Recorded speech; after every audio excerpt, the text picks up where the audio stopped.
Yo, what's cracking, y'all? It's Intrinzik, and this is the Proantagcast. It's like 5:30 in the morning here in Hawaii, so you might hear the roosters crowing. But with that being said, let's scoot y'all in. This is the official podcast to my new album, Proantagonist, coming soon. UGHstore.com. You know the drill. We got my dog right here. I haven't fed them yet, so they may get a little hungry during this podcast. Anyway, hit up the Cash App, hit up the Instagram and the Facebook and all that shit. We're doing a bonus disc for Underground Hustlin 76. It's going to be the bonus disc to my new album, Proantagcast. And our next guest, I believe, was first introduced to the Underground Hustlin community with the Lasers and Poison release with his track On a Roll, which was featured on UGH 72, hosted by Draven of Twisted. So let's bring out Void here in the house, pulling you up right now, my brother. Let's do it. What's good, Void? Hey, what's going on, man? What are you doing? You hear me all right? Yeah, like loud and clear. All right. I know Stoner Jordan had to put his face right up to his phone because he's got some busted old phone, and he's got to put it in the freezer. I don't know if you caught that one, but he had to put it in the freezer to keep it because it's like 120 in Arizona. Oh, shit. And then fucking he froze at this like really bad, like he just looked horrible, man. So I put him out of his digital misery, and then he got back after he put his phone in the freezer. So anyway, tell the audience a little bit about you. I don't know much about your backstory and when you got into rapping, so I'm opening up the floor to you to give them your story. Oh, all right, bet. Well, I started rapping. Like, I mean, I always wrote, poetry and lyrics and stuff like that since I was like 15, 16. I didn't start actually hitting a studio until I was about 21 with this record label named G Series. And I did music with them for a while. And then I ended up going to prison for a little while. And then I got out and I was trying to, get my life better and do, the right thing for my kids. And so I didn't really record for a little while until about five years ago or so, maybe a little less than that. I built my own studio and I started really, really recording. And then a little bit after that is when I met you, and that was Underground Hustlin 72 with Lasers and Poisons, like you were saying. And then I just been kind of hitting it really, really hard since then, except for this recent move that I just did, which you know all about. And yeah, man. I mean, that's how the recording thing went. So you were I know you do it at home now. You have your own studio, right? Yeah. So you were going somewhere first? Yeah. Well, when you say going somewhere, what do you mean? Like you weren't doing it at your own house. Maybe you're going to a homie's crib or something. Yeah. I was going to the G Series studio at first, when, like I said at the beginning. Okay. They have a studio in Jerome, Idaho. That's where I was going at first. And then, like I said, when I got out of prison, I was building my own stuff. Nice. Yeah, I just started doing it from here, man. Yeah, cool. So yeah, I guess I was right. On a Roll was the first UGH submission, and you've been going hard ever since. Who are your main influences? What music did you guys, listen to growing up, and how did that kind of shift you into being a rapper? So when I was a kid and I was growing up in Denver, my sister was, a thug, and hung out with all her East Siders and friends and stuff like that. And so I would listen to a lot of Tupac, Bone Thugs, Eazy-E, classic rappers now. But as I grew up and I started doing my own things, trying to get away from a lot of bad influences, I actually started listening to ICP and Twisted and stuff when I think it was the first ICP album I heard was The Great Malenko, and then Twisted was all of them. You know what I mean? Freak Show and Yeah, and I just stuck with all that. I don't know why or what drove me to that. Um, but I just started listening to a lot of underground hip hop, and it was different and it was new to me, and it was definitely nothing from my background where I was growing up. So it was awesome. And then I just found like-minded people, and you know how likeness, gravitates to the same thing, so there was that. And sorry, my dog's here too. So if you see his face bouncing, I apologize. Oh, But good. yeah, I don't know. It made more sense to me than the area of life that I was in as a kid. Yeah, I think a lot of us grew up on that gangster shit. Like for me, like my first rap album was like uh probably the Ghetto Boys self-titled or something like that. And then when you're listening to Eazy-E and Ice Cube back in the day, Dre, Snoop, you're not like, oh, I can do that, because they're like, at least the way they're portrayed is they're like hardcore gangsters. They're black. They got this whole like, when you listen to them, you're like, oh, these guys actually do all that stuff, and I don't do a lot of that stuff. So Yeah. and then like ICP or Eminem or White Boy. I mean, Vanilla Ice, it wasn't even really rap to me. It was more like he was a dancer. Right.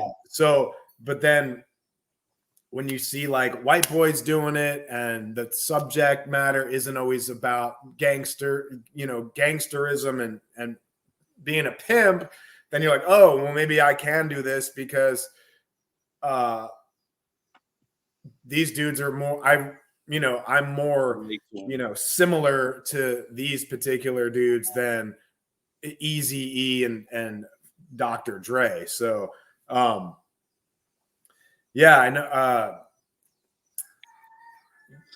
I want to know. So with this new release, we talked to, first dude we talked to was HOF, and my dog's like, I need to get on this. But first, you haven't eaten yet, I know. So the first one was HOF, and he's sampling Manson, and then I know then we had well, you're the second Stoner Jordan's, he was just on there, but I know you were wrestling, but first Pennywise, which was very interesting to me, because the next record I'm doing is a full blown punk album. So, and then Silverchair, it was like a toss up between those two. So, tell us your reasoning behind those two bands in particular, and then what you're gonna do with which one you're actually going to select for your production on the 76 bonus disc. Yeah. Okay. So it was a toss up between Bro Him and then Anthem of the Year 2000 by Silverchair. And I don't know. I ended up picking Silverchair, Anthem of the Year 2000. When, like I said, when I was a kid, man, I hung out with all the juggalos and punks, all the misfits, all the people that nobody liked, and it was really weird, because I was the only one with a tan that hung out with all these people. I used to get a lot of shit for that, man. And the You're funny thing, Italian, right? yeah, I'm not even Mexican. I'm Italian, and so it was like, Well, Italians got better skin because they're Mediterranean. I'm Italian too, so we got the dark, like we're yeah, not yeah, like the Scandinavian or like you're like the yeah, English. So yeah. Anyway, Papa, but yeah.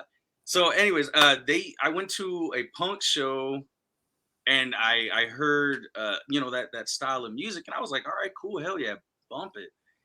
And then I remember I had my best friend growing up. He would listen to Bro Him a lot, and I started actually listening to it, and it was a cool fucking song. It resonated with me. And yeah, then he also played Anthem of the Year 2000. It just kind of reminded me of, like, when you guys told me like the selection, I was like, man, there's got to be something else that I can relate to a little more. And then those two songs clicked in my head, and then Stir Crazy was like, man, I can do that shit, no problem, you know. And then he did, and I listened to both the samples that he sent me, and I was like, no, I'm gonna go with Anthem. I felt more comfortable with that one. That bro hit, man, you know, is just that's a little out of my league, a little too more punk than I care for. So I chose Anthem of the Year 2000 by Silverchair. Yeah, when I heard that one, I was like, oh, that one. Like I thought Bro Him was gonna come out better, and it like the Silverchair came out way better. So dope shit there, man. And then I got the Denzel. Yeah. And then you Third Trip got the SLC Punk. And then I talked to the other Third Trip guy picked something else. I don't even know what it is. But and then who else was it? We got HOF as Beetlejuice.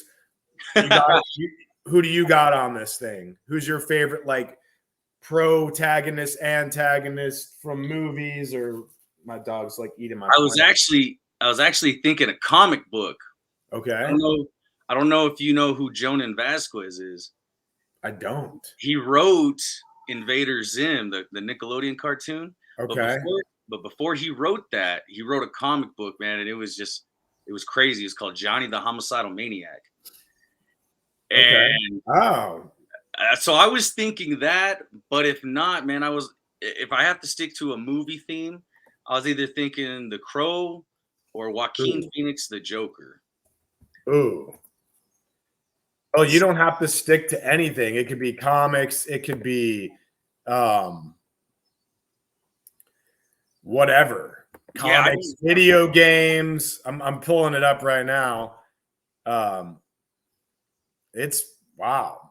There's a lot of different versions of him. Yeah. Like this one looks sick. Which one are you pulling up? I don't know. I'm trying to figure out how to pull it up on the screen.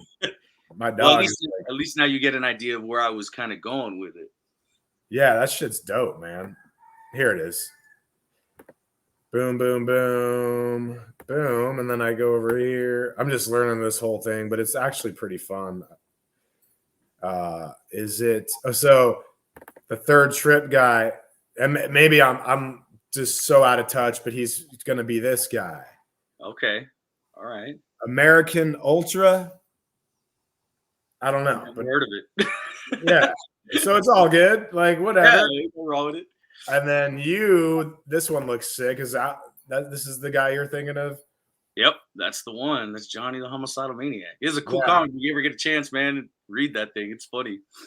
Yeah. So for those of you listening out there, like you can pick comic book, you can pick novel, you can pick movie. I mean, most of these do, like, comic books are movies and movies are comic books and video games and whatever. You can pick your favorite bad guy, good bad guy, bad, good guy. So my dog, Jen, I know you're hungry.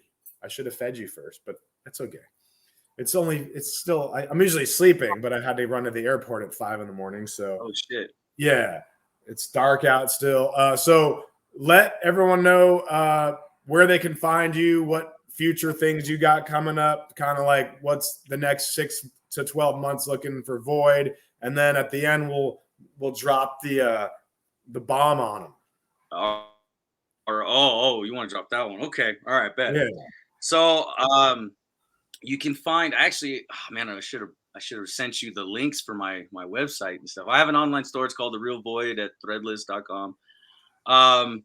You can find a lot of my music. I mean, literally, mainly with you guys, UGH. That's mainly where, like, all my good stuff, like the videos and everything that you guys have put out on YouTube.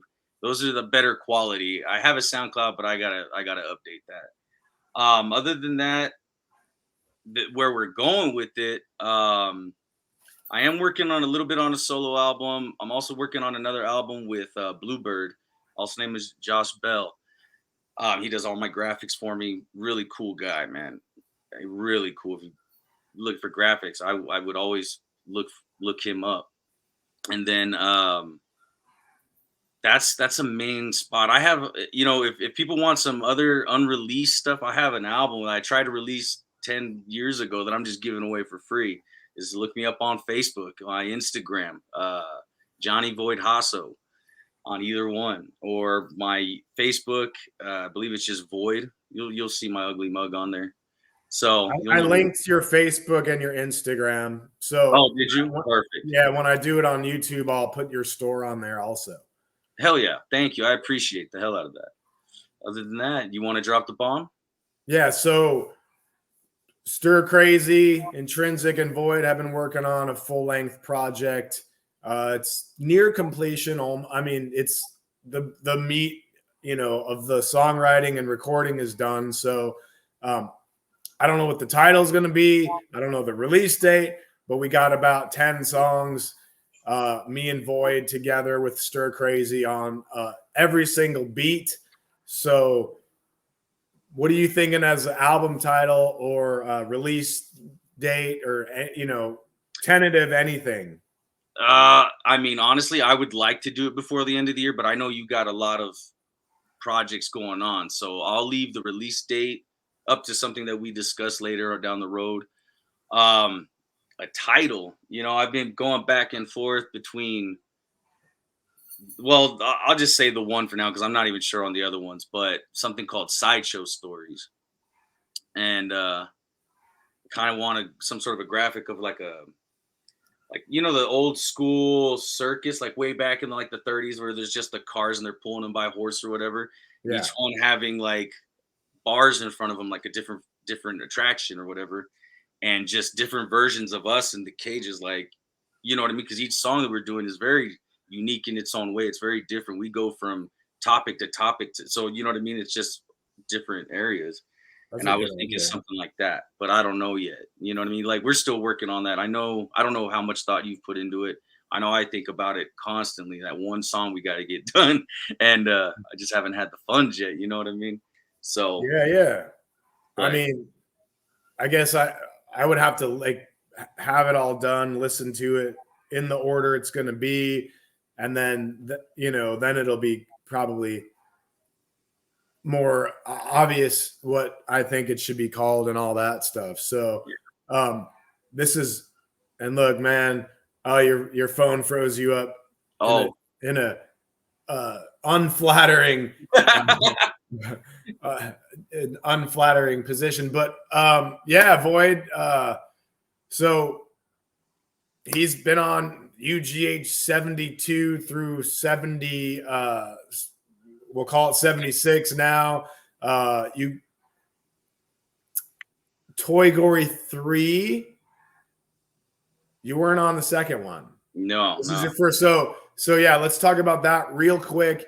Void is the lead off verse on Toy Gory 3, and he shot with Jonathan Jorbay in Colorado. So he is actually the first rapper in a Toy Gory video that is in the film too.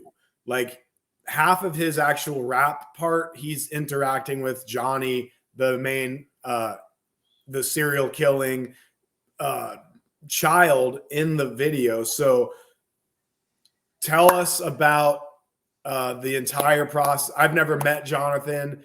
I love working with him remotely. Like he's very interesting person. I feel like he's a very interesting person and very creative and very intelligent. So walk us through the entire process from like showing up, shooting, and all that. Oh man, just getting there was an adventure. Let me tell you, it might not be a short story, but all right, here we go. So I left on a bus from the other side of Colorado because I was living there at the time. Okay, I get all the way to Denver. I get stuck there. Okay, 8-hour, 6-hour bus ride. I get stuck there because the bus that I was on showed up late, and I missed my other bus to get to the rest of the trip to Jonathan's house because he was really cool. He's like, man, you can just stay the night here. Really cool dude. He's like, as long as you're not a fucking weirdo. He's like, done. So I'm at the bus station in downtown Denver. There's fucking crackheads everywhere, man. I was like, fuck. So, anyways, I finally talked to the bus terminal people. I'm like, hey, dude, where the fuck is this bus? It was supposed to show up like 15 minutes ago. They're like, man, that bus showed up early and you were late. I was like, so what the fuck? I'm not fucking staying here right now. This is some bullshit. And they're like, well, there's a Greyhound bus that's going in like 20 minutes. If you buy another ticket, you can make it. So I had to spend extra money on this fucking bus ticket. And I eventually did. I was like, I have no other choice. So I went, and then Jonathan was cool, and then he stayed up a little late to help pick me up from the bus. He took me home. He fed me. You know what I mean? He really cool. And like you said, he's really smart. I feel like I learned a lot of different avenues when I was sitting there talking to him throughout the couple days I was there. Then we start shooting the very next day. You know, he's got his son ready and Johnny. And ironically enough, that's my name as well. And so I met his kids. His kids are awesome kids, man. Very articulate, very smart, and just like him. And you could tell where they get their intelligence from. And we're sitting there, we're shooting, and we go to this school, and we're shooting in this canal, and we're shooting all over the place. But it was funny because we went to the school. We accidentally scared some kids. We didn't mean to. They were like playing on the swing set and shit. And the dad was like, "Hey," he's like, sorry to interrupt what you guys are doing. I see you guys are filming and this." And he's like, "Would you mind telling my kids that you guys aren't serial killers or you're not gonna hurt them?" I was like, "Yeah, dude, we're just shooting." You know, we had to interact with the public too.